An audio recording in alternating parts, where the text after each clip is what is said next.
Welcome back to Purpenthicity, your podcast focused on purpose identification and living within the essence of your authenticity. Well, folks, we made it.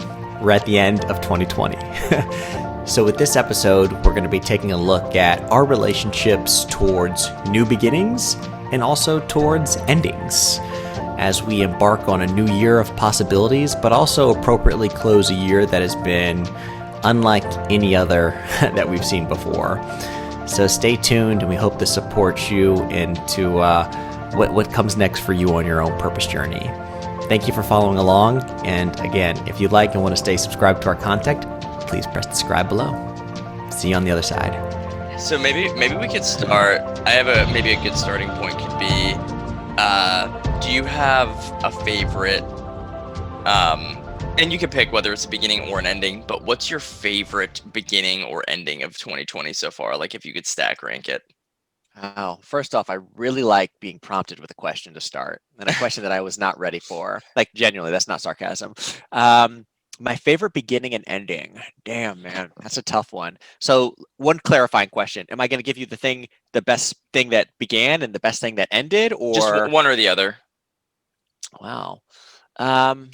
I have to say the relationship with my girlfriend was the best thing that happened this year because it was a culmination of just so much personal growth.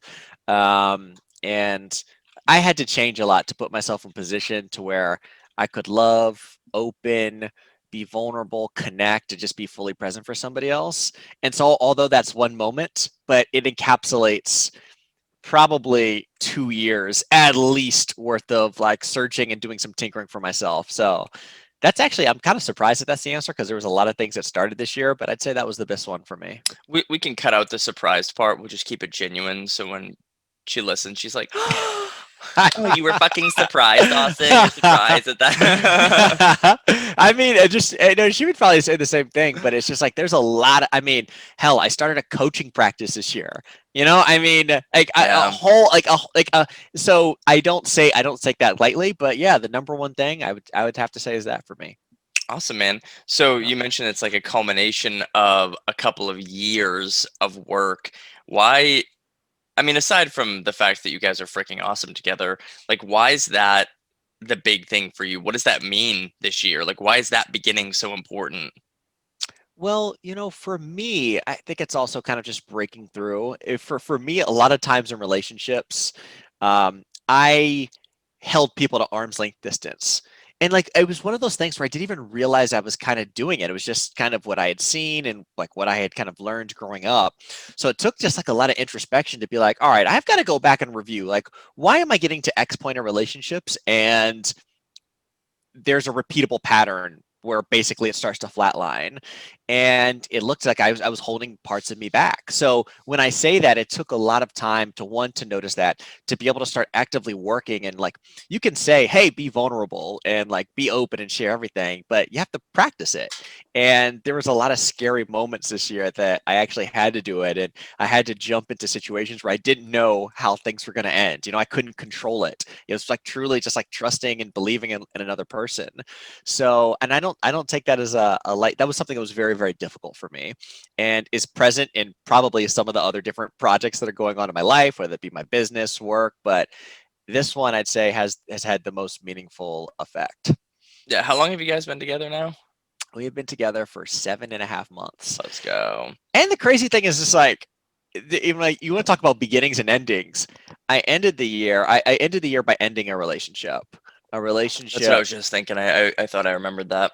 Yeah. And then to be in a position where I'm in one that I've been in for the 7.5 months right now. And I mean, the relationships are just who I was in the relationships are just are night and day. Oh my gosh. Yeah. So it's kind of even crazy to think like that happened within a 12-month period. And not to mention like dating somebody in quarantine, like is that even a real thing? Like, I think we honestly have a quarantine love story. Like, seriously, it's crazy. We talked for 2 months without ever actually seeing each other. Our first dates were quarantine picnics at Chick-fil-A. It's like playing. It was the crazy experience. And our fourth date was a 2.5 week road trip across the United States. So just nothing went normal That's according to so plan. funny. Yeah, 3, 4 months later, she's living with me. It's just like if someone had told this act to me, I'd be like, "What?" But it's yeah. And now we're about to go live in Dominican Republic indefinitely. Dude, I So love that. yeah, The man. love So story. Well, it sounds like just being aware, like you know, you just started being more aware of who the hell you were being in relationships. Because I mean, honestly, dude, it resonates with me really strongly. I've been with Brooklyn for 7 years, I think now. But and that's a Jesus. Sometimes when I say that, oh, it's like holy shit, dude. It's like a Mhm. I'm like an old man. But Right. it's I can think back to some of my relationships where I benchmark them against this one and I'm like, holy shit, you are a different human being. But it was the same process for me where it's like, all right, it was the same thing, dude, where it's like I was being deceitful or holding back. And it gets to a point where it's like, is that who I am going to be? Is that going to be my relationship status? And it just took a deliberate change. I, Night and day. I mean, that hits me in my heart, man. I mean, at some point, you have to look back and realize I don't think it's the other person. There's something in me Yeah, that yeah. needs to change and needs to shift. And I mean, especially when I've been in the situation, I've been blessed to be with some really fantastic women in my life, and some women where I feel like I have not treated the way that I should have, or that's embellic of like my character. And going through situations like that and like hurting good people, like that's just that I don't know. That did something for me when I was able to fully, to your point, like be aware to that and take ownership of that.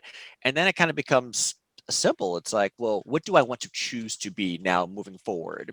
And with those choices, what are things that I have to let go? What are things that I have to sacrifice? How areas am I going to have to be uncomfortable? Um, so although we're talking about this in the scope of a relationship right now, but honestly, you can elevate that to higher. That's just like how you operate in life, right? Yeah. I mean, the Well, it's reason holding yourself accountable. it's It's it's holding being able to yourself. look in the mirror and say, like, Nope, this is like you just said. It's like I don't think it's always the other person anymore." And when you think about like if you took a broad stroke against like if you listen to like any relationship story of like a negative perspective, typically either party is going to be saying it's the other person. And in I think in both of our circumstances, we started taking a look at us and saying like, no, there's some shit I've got to get better with because I can reflect on some of my past relationships and genuinely pinpoint like, yeah, you were crazy a little bit. But it's also I didn't help. I wasn't I probably perpetuated whatever their um fears were, and they manifested themselves in negative behaviors that I hated, but I was Mhm. probably doing it to myself. Oh yeah, man. I mean, the thing that you said that's still ringing with me is just like the awareness piece, because it's hard to fix something that you're not even present to. Which it's why it's good to have people outside of your circle that can help you see things that you can't see. That you get the appropriate like wellness support structures, whether that's meditation, whether that's thinking, introspection, coaching, therapy, whatever the case may be. But you're you're surrounding yourself with like structures and forms to like help you look internally. And one of the things that we've talked about is that there's almost like a negative stigma with these type of like awareness structures out there, or tools that can help you, um, see yourself in a different light and help you get better. And I think that's a stigma that I know for sure, definitely going into next year, I am a full proponent of trying to like break, man, anything, any type of tools, resources, people, conversations that can help you see something that you can't see within yourself and then help you change, for what you would seem as the better. All that should be celebrated more, like in our society. And I might be going down a completely other different tangent with this one, but that still bothers me because when people say something like, "Oh, like I've done therapy or like I do coaching or whatever," it's almost like, "Oh, so like what was wrong?" Yeah. But I say that to say it's like therapy that I did. I started at the end of 2019 helped like open myself up, and then personally like my relationship with getting coached on some of these different areas really helped me put like an action plan into like some of the areas of myself that I identified that I wanted to get better. So it's like the awareness is important, but then you also have to go do it and like actively take ownership in of moving that part of your life forward. But and I think probably if you listen through our podcast, we've addressed all of those things in regard to like being able to see it, but then also doing something about it. And that's actually maybe, do you want to spend a couple minutes and uh, give a little intro to this perspective thing that we're doing? Oh yeah, we did. We were supposed to do that at the beginning, but yeah, let's do it now. I think we've got the juices flowing. That was a great icebreaker question, by the way. That might be a note for our 2021 questions, Yeah, icebreakers. Okay. icebreakers. Yeah, that got kind of deep. So yeah, so Derek and I, along with a few other friends, Will Moore, William Glass, and Tej Singh, have really put our collective minds together to solve a gap for what we're seeing in terms of being able to get really insightful information. So basically, we're launching a platform called Perspective, and it's going to be simple. We're addressing the gap in between where your Google search ends and where, oh, I've got to sign up for this $2,000 webinar mastermind coaching engagement in order to get the tangible insight I need in terms of just like wellness or moving different things forward in our lives. So we're basically creating a platform where we can share our perspectives in support of other people trying to take ownership of the things that they're trying to create in their lives, give useful insight, share our experiences in the element of service. So I think, I teed it up.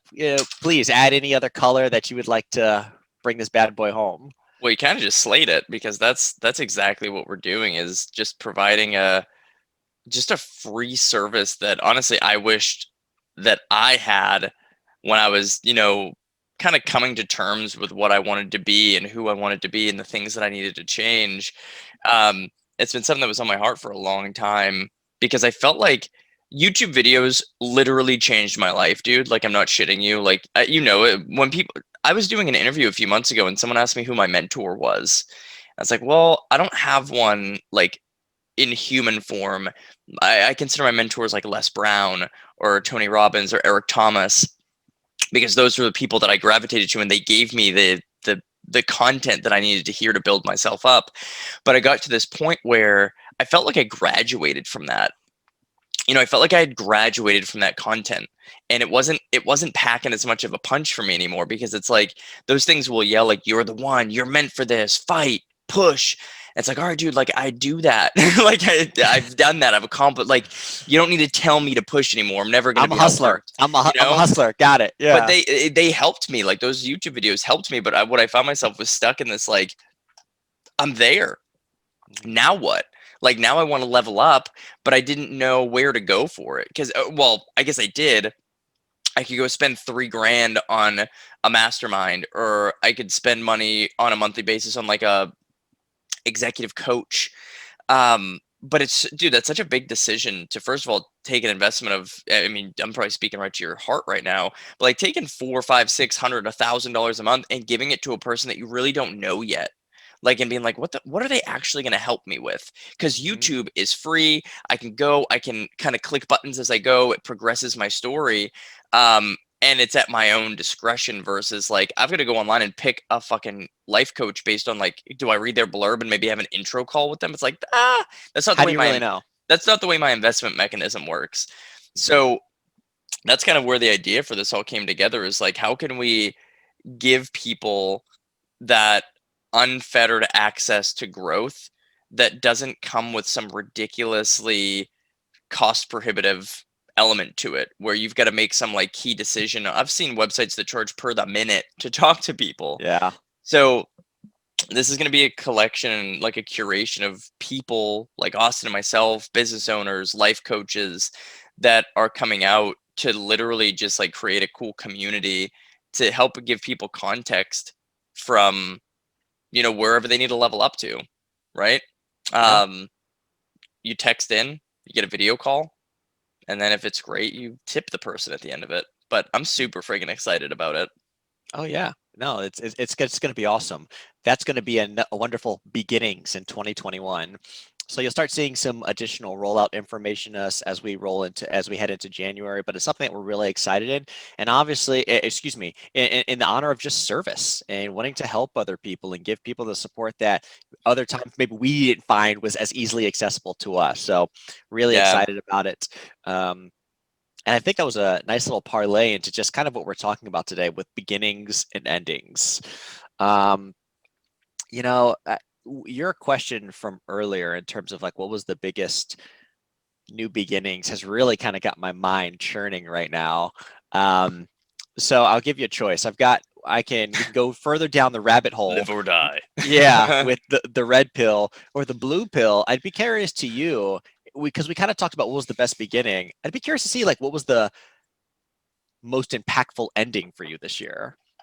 So red pill or blue pill, Derek? I'm gonna do the blue pill.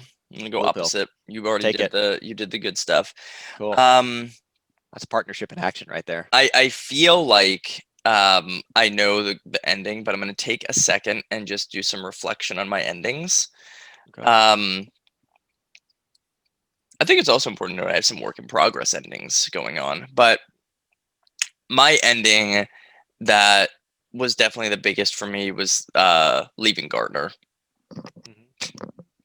100%. And we were talking about this the other day that if you had asked either of us 3 years ago, we would have said Gartner's the best thing in our lives or the best Yeah. thing that's happened to us or so it's funny what time does. I actually spend probably like too much time like reflecting on how much time can influence and circumstance can influence the way you feel about something you once cared for deeply.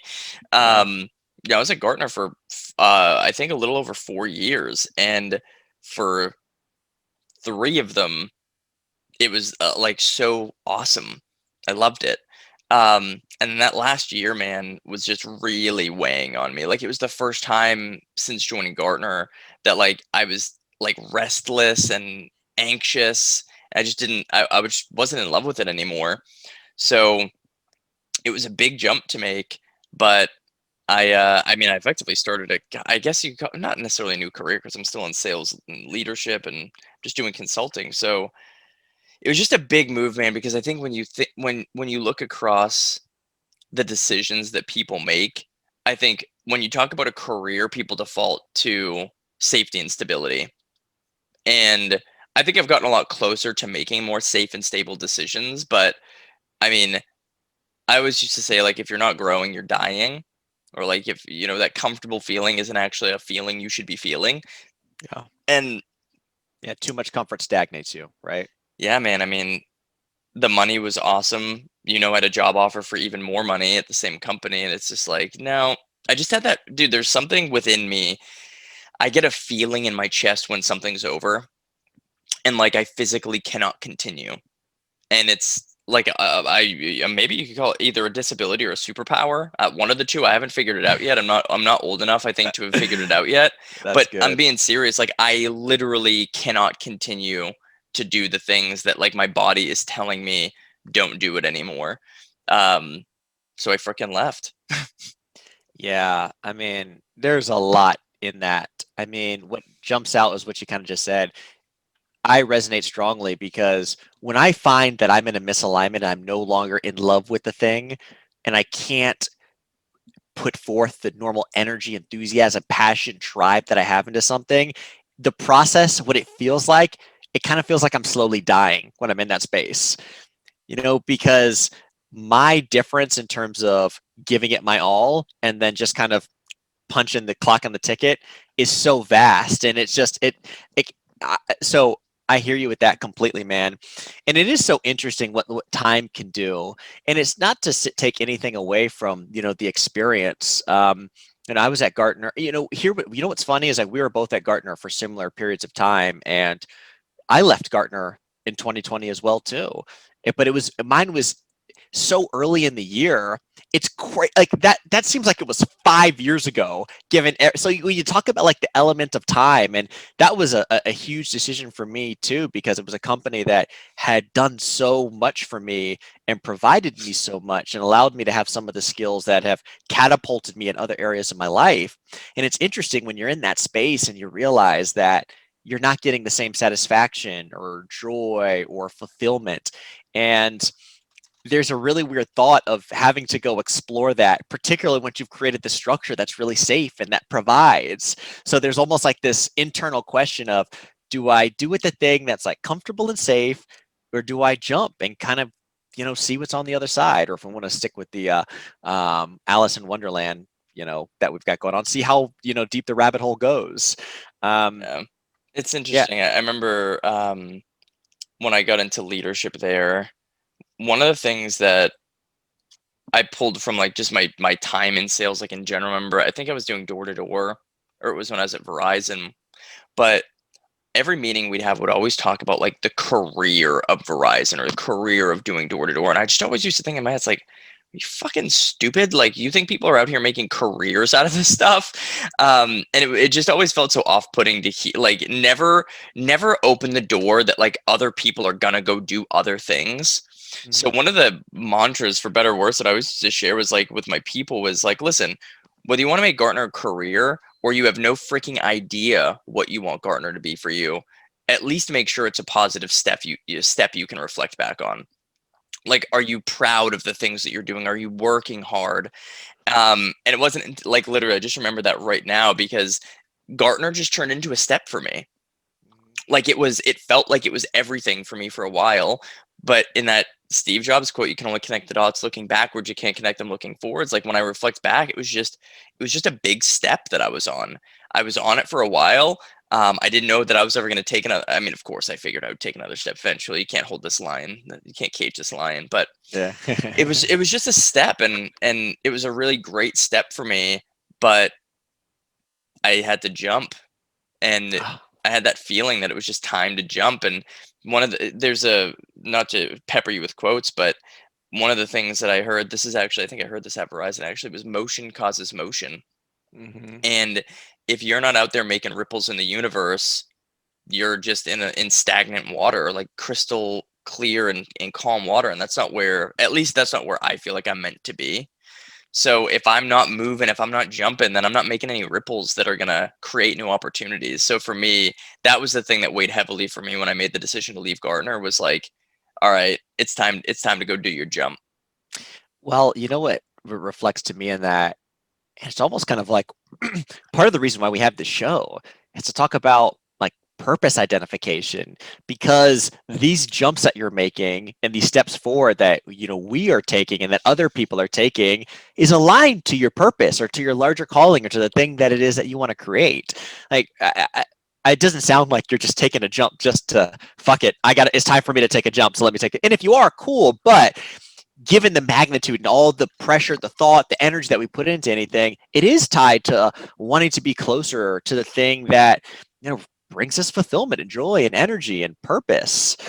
I mean, I know that's why what that was a major contributing factor in why I wanted to make the jump, or why I've like started my own practice and continue to explore these avenues, is the need for like wanting more. And when you're in a situation where you're realizing you're not getting that thing, that's not a great place to be in. It's like, at least for me, I start looking around and it's like, okay, well, what's next? Like I got to fix. Like I got to do something. Yeah. Well, for me, you know what, dude? I think I have another good ending. This year marked my ending of the pursuit of cash. Like the pursuit. Now, let me give you some context. I'm not saying I'm gonna go be poor, like homeless, but like So it was, revenue split will be 90-10 now. Is that yeah, what you're saying? Because yeah, cash is just yeah. Just take 100% of it. Who cares? Um, the I had this like accumulation mindset where like my paycheck couldn't be big enough. Um, but now when I found myself rethinking, and me and Brooklyn have always been pretty frugal when it comes to like ongoing expenses and like the house we live in or the vehicles we drive or drove. So like I was never a keep up with the Joneses person. Um, but I still had this hunt for money. Like when they offered me that role before I left Gartner, I mean, it was the most money I've ever been offered in my entire life for a year of income.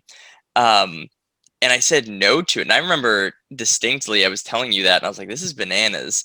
And you reframe me a little bit. You were like, "Imagine what you're going to say no to in 5 years from now," and it energized me. But to take back to the point, it's like I'm real, and I know this is a privilege to be able to say, but it's really not about the money. Like people think it's about the money, but then as soon as you have the money, it's really not anymore. Like I don't need it. I don't need all this. So like when I'm looking at Wicked Bold, I mean, I'm talking about like, of course I would say like I'm gonna be a billionaire chocolate maker, and I firmly believe that. But I'm not on the quest for dollars and cents. I'm on the quest for purpose and meaning, and to build something fucking awesome that other people can enjoy. That is what's going to do it for me. The money is 0% going to do it for me. It's the journey, the process Yeah. of building. Now along the way there's a lot of anxiety and stress and doubt that I have to deal with, but it's really cool to come to that realization now. um because another happening in 2020, I said no to another job that was going to offer me a shitload of money because it just didn't feel in alignment with what I was meant to be doing. Yeah, well, it's just so funny just to go and reflect on the different stages of growth, because there are stages, and let's rewind the clock 4 or 5 years ago. We're at a stage where like creating that foundation and having the money was that next step. And being able to have that also now puts you in the situation to like really be present to wanting to chase the dream. And I know that's what it's been for me too. I mean, there's a period of my life where it's like, all right, I got to kill my student loan debts. I have to create my final foundation. And like those were blinders. I couldn't see anything else beyond that, which is, for me, I think what started this whole quest for purpose anyway. Like once I had that was no longer an issue. I was like, well, hell, like what am I actually here to do? It can't just be to like The make rat money, race. right? Yeah, exactly. And that's a really exciting period to be on. It also can be extremely frustrating because there's no predefined answer, and it's something that you have to look for and continue to grow. And that's a whole journey in itself, man. But yeah, I mean, I think that hits the nail on the head. It's what's the bigger thing out there, and there's going to be a point. I'd say for most people where it's like you look beyond the money, and I don't know, like what's the bigger thing out there beyond it? Well, Yeah, here we are. that's a fire reflection, man. And even as I'm thinking about this, it's always so interesting when we talk about endings. I'm really interested in like what is our relationship to endings, like in the sense of one thing. Since we've both left Gartner this year, that's a great example. We didn't just wake up one day and was like, all right, you know what, putting the detonator, let's go. I'll speak for myself. It was months in the like I probably noticed my first inkling of like misalignment a year before I left. Yeah. And it was probably 6 months. Like before I left, I probably hit 6 months where I kind of knew that I was going to leave, although I hadn't admitted that to myself, but I knew it. And I was almost like afraid to fully like embrace it or address it because of like the what ifs. So I think that's a really interesting thing just to be able to look at, like, when we are ending something, what are the things that like hold us back or stop us or slow us down? Like, what is our process? Because, I'll there are other things in my life that I see as 2021 endings that I'm already starting to feel that feeling for, right now. And, you can have a whole conversation. Well, why don't you just pull the detonator and do it right now? And not to say just to like do things on a whim. There's strategy, there's plans. People have different priorities and commitments, but it's really interesting to look at. I mean, it's the same thing. We started this conversation on relationships. It's like I had no like I probably knew before my previous relationship ended that it was time for it to end before it did. So it's like when you start looking at these things, what else that I know is coming to an ending? Like, how am I like? What's my being Yeah. towards Like, that? are you being aware of the signs that are being presented to you? And not, I mean, whatever your appetite is with like universal signs, that's not what I meant, but that's the way I look at it. But are you being cognizant that things are happening around you that are trying to tell you, hey, this isn't for you anymore? Or are you ignoring and ignoring and ignoring? Because that, for me, the way I isolate that is like the universe is going to move on.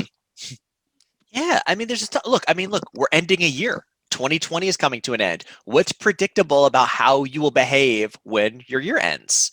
I mean, I imagine my assertion that there's a pattern. There's some way that you're typically being, just as there's going to be a pattern when the new year starts. What is that? Are you super energized? Are you the person who's going to say, all right, I'm hitting the gym, and you'll have your 30 days and you start to trail off? These are all, I think, are really fun questions to explore about yourself. We got a Peloton, bro. So like, I'm gonna be I'm Oh, gonna you be you made you got the Peloton? I did get the Oh, that's Peloton. fire. So That's fire. I'm gonna be. I mean, the freaking delivery date's not till like February. Oh well, yeah, because Peloton. The quarantine was really good to Peloton. Oh my god, Like yeah. really, really good to I was a Peloton. little late to the party, but I can get behind that. Nah, I'm with it. If I didn't live in a shoebox, or I guess previously had lived in a shoebox, I would have had a Peloton too. Because yeah, just running like just over and over kind of gets a little old. And I like the community. You're racing, you can see your Yeah. stat. Like, there's a lot of cool things about Peloton. But this is not a Peloton promo, so I didn't. Yet, Peloton, you listening, bro? Oh yeah.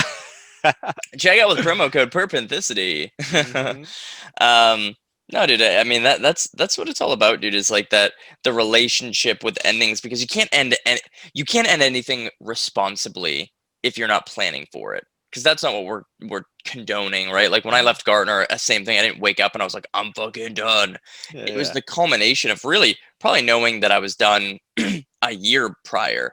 hmm Um, and knowing that it just wasn't the place for me anymore. I remember, there were a couple partners that I worked with that asked me like, when you look around, how many other people do you work with that remind you of you? Like I'm entrepreneurial, and I was like, fucking none of them.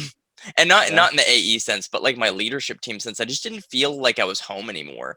I felt like the politics were getting fucking ridiculous. The culture up at the tip of the mountain was not what made me feel happy. And Mhm. you know, dude, and that's literally life, I feel like for some people. Or the Yeah. majority of people, they're like, oh, you don't work to be happy. But it's like, no, I mean, work takes up a huge amount of my life. It's like I don't spend this much time away from my family to come be fucking miserable. So it's these key things. And again, we've had a conversation on this before too, but decisions. It's like, what are you willing to tolerate? And for me, I just wasn't willing to tolerate it anymore. It didn't feel genuine for me anymore. Mhm. Either the way that I was bringing myself to work and the way that I felt like I was having interactions with people, it just felt fucking fake. I don't even know how to explain it other than that. It just didn't feel real substance anymore. It felt bullshit. And it's like, I can't do that to myself. But across the country and the globe, people, I think, feel like that is work. Is Mhm. you go put your fake work smile on and oh hey Jen, how are you? Great. Oh my god, me too. Jen's a bitch. Like Yeah. like and that's just so toxic, man.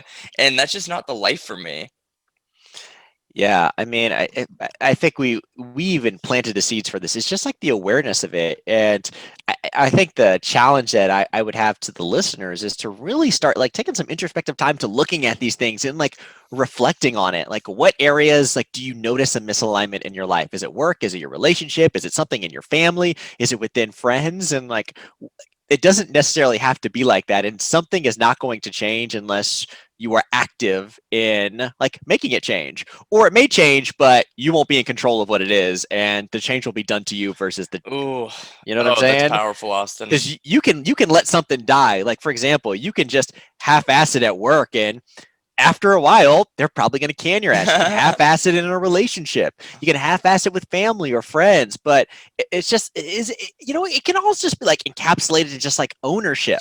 Like, if your work, relationship, whatever is not in the way that you want it, you know, go be bold and just put the energy to make it be the way that it is, and like be fine with the consequences versus almost just not being declarative and then letting whatever it is like happen to you. Love it. Yeah, you look like you were perking up to say something there, but I. No, I was just vibing. I was just vibing Mhm. with what you had to say, man, because this is something that I think means a ton to me, and especially as we're like reflecting on the close of 2020. I mean, both had so much stuff happen this year, good, bad, and different. Like it was a year, but I think one of the qualities that you and I both have is, and I'm really realizing it through this, is no matter what happens, it's always for a greater reason. Mhm. There's nothing that's happened to me this year that I can like dwell on as like, but I can't believe that happened to me. Like there are probably things that if I really challenged myself, sure, I could like Mhm. really spend my time thinking about that. But why waste your energy on regret or trying to like recalculate the past? It's all about how can whatever change happens serve you as you Yeah. continue moving on? Ooh, that's And fire. it's one of the reasons I feel so happy all the fucking time is Mhm. that like, because don't get me wrong, dude, like I definitely feel there are moments in my year that I have been mad at people or like scornful or upset, but like the tides, bro, like it comes and it goes. It's like I don't sit there and like, live with it and let it like consume me. Um, Brooklyn challenged me to do this exercise as we close the year out that said, like, what do you want to leave behind? Like, what's something that was in 2020 that you want to leave behind? Mm. And it was a really good exercise for me, man, because it made me realize how just accepting I am of life, to where it's like I there's nothing that I really can go look back on. I wouldn't change anything, but the one list that I wrote, I have it right here, as a matter of fact. I was about to Uh, say, yeah, you got to share now. What's the one thing you're leaving behind? well, things she said, write down the things you're leaving behind in 2020. Uh, I wrote one, self doubt, and number two, because I preemptively wrote number two, and I sat there with it for a second, and I wrote C number one because it's Dude, like that's it. no bullshit. I was about to answer that question. The first thing for me was going to be self-doubt. I was literally about For to. me. No, for me. Oh, for you. For me, Yeah. yeah. I mean, that's so funny. That's so funny. Yeah, dude. I mean, especially when you start getting into this realm of like taking risks and making big decisions. Oh my God, dude, the self-doubt can creep in. It's a sneaky little fucker too, man. Like the Oh way it yeah. comes and gets you. Like it's like it gets me like when I'm trying to go to sleep, I'm like, oh my God, are we gonna be fucking poor next month? Yeah. Well, Like it's we talked about it. It's that voice inside your yeah, head, that like right? The imposter negative syndrome. self-talk. So I wanted to write it down because I just want to be more mindful of it. Um, in the sense of like, and actually the conversation I had with Katharina was really helpful on this too. And this was before I wrote down the list, but it's like Yeah. I think I get doubtful in the areas of my life that I haven't yet proven success. Mm-hmm. But even when I say that, that's very subjective. Like, because the two areas for me are entrepreneurial. Like, I've never sold a company. I've never, generated millions of dollars with an organization. So, like, when I'm starting companies, it's like, can you do this, bro? Like, you're taking some big fucking risks here, and I need to put that stuff away, dude. Because, like, of course I can. Like, I'm doing it. And then fatherhood is the other big one because, like, Yeah. that's fucking impossible to judge. Like, because I wasn't raised with people to benchmark myself against, so I don't really know. I've already accomplished that mission. Like, all right, better, but it's that constant like, but are you doing good enough? And I need to let that shit go, man. Like, I feel like I have so much swag when it comes to like being married. Like, I feel like a good husband. I never doubt Mm-hmm. myself as a husband. Mm-hmm. Um, I never doubt myself as a salesperson or sales leader because I feel like I have fucking swag. But when it Mm-hmm. comes to like starting my own businesses or being a dad, all of a sudden this doubt starts creeping and it consumes me for moments in time. And it takes my eye off the ball. So I got to put that shit away. Man, that's really that's a really cool share.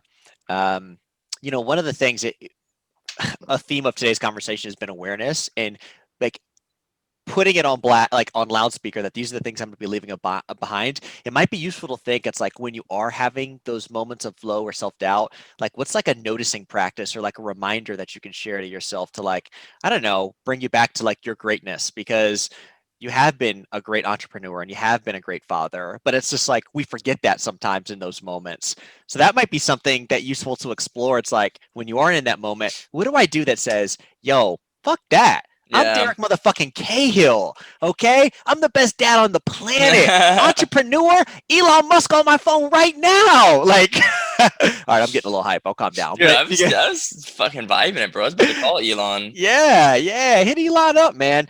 No, that's really powerful, man. That's really powerful. And I'm in the same boat with that self-doubt, man. And it's just so funny in a year where there have been so many, new beginnings, whether that be relationship-wise, or that be this coaching practice, expressing myself in a whole new way, taking steps, this podcast that we're on right now, right? And still all of the self-doubt that goes into the head. And it's like, oh, well, what you just did obviously sucked. Like nobody likes that. Austin, like it's just it's constantly going on.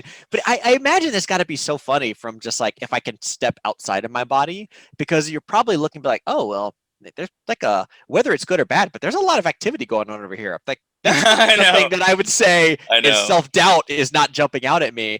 But when you go inside the mind, it's something that, we all do deal with. And so many people I deal with that. So I think even just admitting that and saying that and sharing that is going to be really impactful in itself. Well, So I feel like admitting it and then not letting it actually stop me is the way that we overcome it. It's like, okay, cool. Like I feel you, I hear you, but you are not going to defeat me because I'm mm, undefeatable.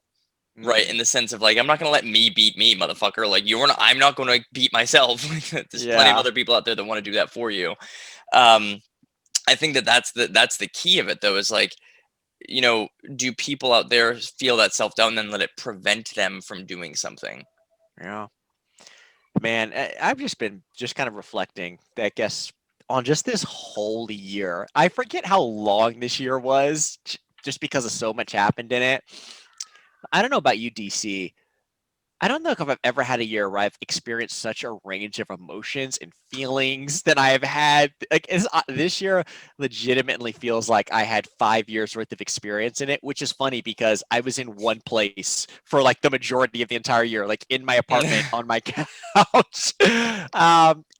So here, I'm gonna throw you with a question as we kind of wind down to a close here. If you had to define 2020 for you with one word, you get one word, what would that be for you? Oh, come on. Yeah, one word. Yeah, that's the challenge. And if you need a moment to think on it, because that is a little bit of a noodler there, I'd say my 2020 word would be breakthrough. If I had to just clear the one word for the entire year, I would say breakthrough. I would say, I don't know if this is the word that I'd finish on, but this is the word that I'm gonna say is like centered. Mm. Um, Ooh. Ooh. because honestly, That's man, giving me feels. if it wasn't for COVID, changed everything, man. Like that's not obviously that's an incredibly obvious statement, but like if I can really map this back, dude, like I feel so fortunate that this happened because if COVID didn't happen, I think I'd still be a gardener. Mm-hmm. Um, I wouldn't know how fucking awesome it is to be at home with my family all day, every day. Like just the being able to see my kids in the morning and drive Landon to school and pick Landon up from school and have lunch with my wife and daughter, or like my daughter can come in here and run around. Like I didn't even know I missed that when I was at work. But Oh, like if I had to go back to an office, like I would desperately miss that. yeah. And I saw my daughter for 2 hours a day, Monday through Friday. When I got home from work, she'd have a couple hours before she went to bed. And an hour and a half of that was her being mean to me. So I feel just so centered in my path because of COVID. So, and I feel like a lot of people have that feeling though. Like I think COVID actually helped a lot of people Mhm. in a um I don't even know if I'm going to sound like an asshole, but like an emotional sense, but I think it fucked people up too. But for It, me anyways, it helped me kind of figure out what is worth it. Like what's worth my time. there is a lot to be learned from this year if you were willing to look. And this year had a lot more space to look than any year that I can think of previously.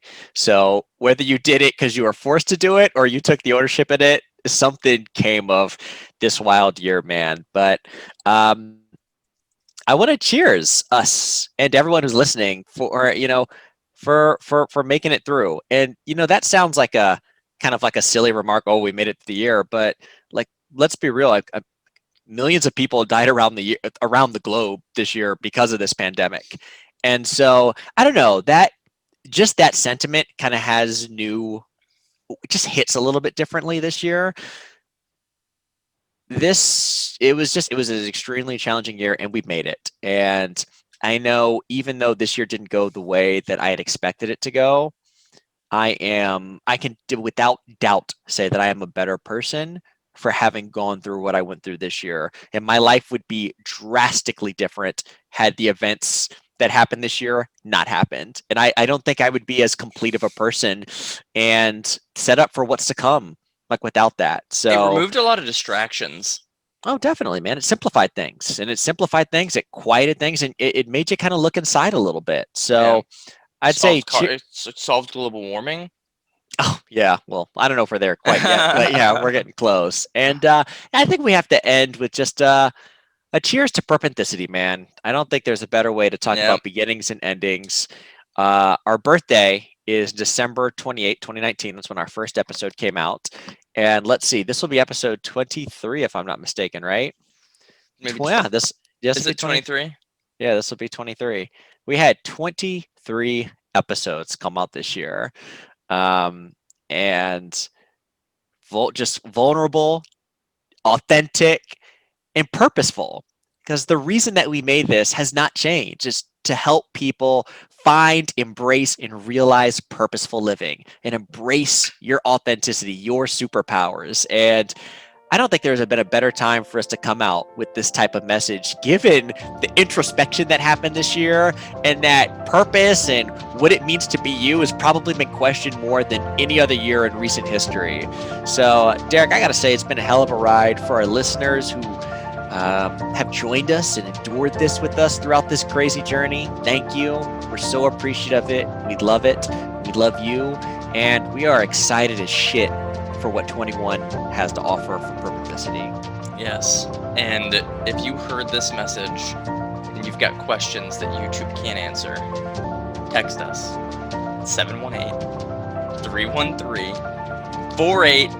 718-313-4845 with your question. We'll pair you up. Going live on Purpenthicity first. #championship. #championship. We love you all. Later. Have a fantastic end of year, and we'll see you in 21.